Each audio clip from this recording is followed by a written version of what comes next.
আব্বু তুমি কি করতেছো? আমি লোকের চারা কাটতেছি বাবা।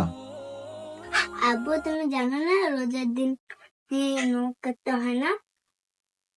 রোজার দিনে তো নখ কাটা যায় বাবা। কে বলছে তোমাকে নখ কাটা যায় না? আমাকে না দাদি বলছে। তোমার দাদি বলছে? হুম। তোমার দাদি কিছুই জানে না জানো। এই দেখো, পরের প্রশ্ন হলো, রোজা অবস্থায় তেল, সুরমা, আতর ইত্যাদি ব্যবহার করলে নখ বা চুল কাটলে কি রোজার কোনো ক্ষতি হবে? রমাদান মাসে রোজা অবস্থায় তেল, সুরমা, আতর এগুলো ব্যবহার করলে রোজার কোনো ক্ষতি হবে না। ঠিক একইভাবে চুল, নখ ইত্যাদি কাটলেও সিয়ামের কোনো ক্ষতি হবে না, কারণ এগুলোর কোনোটাই খাদ্য কিংবা খাদ্যের সাথে সাদৃশ্যপূর্ণ কোনো বিষয় নয়। আচ্ছা, বিধায় এগুলো করলে সিয়াম ভঙ্গ হবে না, রোজা ভঙ্গ হবে না, কোনো অসুবিধা নেই। তাহলে কি বুঝলে? রোজার দিনেও লোকের চারা, তারপর দাড়ি, চুল এগুলো কাটলে রোজা ভাঙে না, তাই তো? এটা তো শিখলে। ওকে।